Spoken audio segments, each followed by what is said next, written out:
Headers and footers allow you to add data that appears only when the worksheet is printed. Header text appears at the top of the page, and footer text appears at the bottom of the page.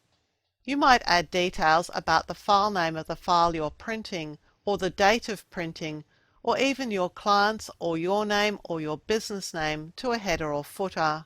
I'm selecting this master customer list sheet here, and I'll add a header and footer by clicking Insert, and then from the text group of options I'm going to select Header and Footer, and this shows me the header area of my worksheet. I'm going to click back in the sheet a little bit so that I can size this down so we can see it more clearly. You can't size this view down if you're actually in the header area at the time.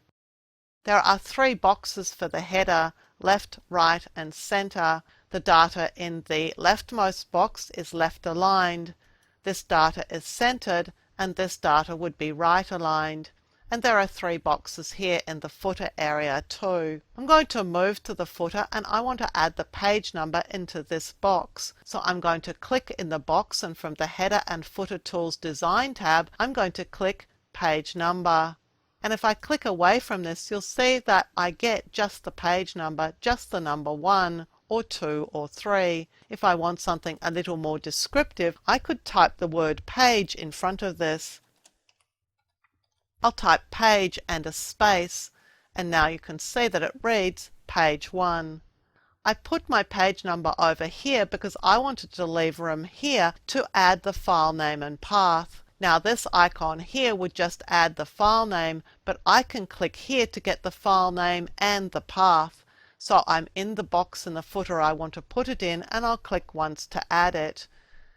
This is a code for the path and the file name. If I click away from here, you can see that the file name is appearing on the footer of my worksheet.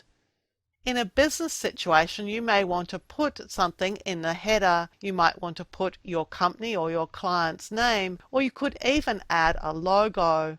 I'm going to do that now, so I'm going to click in the header area here, and from the Header Tools Design tab, I'm going to click Picture because I want to add a picture, and my picture is in a file, so I'm going to click Browse, and I know it's here in this group. Here it is, Phone Book PNG. I'll click it and click Insert.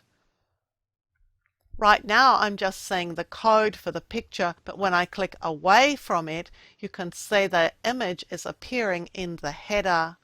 If I need to resize the image in the header, I can do so. I can click on the image and click Format Picture, and I could change the height and width of the image if I wanted to, but I had already scaled this image down very small to begin with. The other option you can choose if you don't want to scale your image down is to change your margins. Click the Page Layout tab. You'll need to be back in the worksheet itself. Click on Margins and then Custom Margins. And what you could do here is increase the size of the top margin. I'll click OK, and that increases the size of the top margin and moves the image away so that it's no longer sitting on the top of the spreadsheet.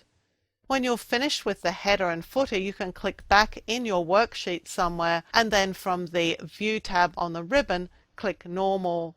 You'll see the header and footer when you go to print your file. I'll choose File and then Print, and we can see the image that I added and the file name and path, and also the page number.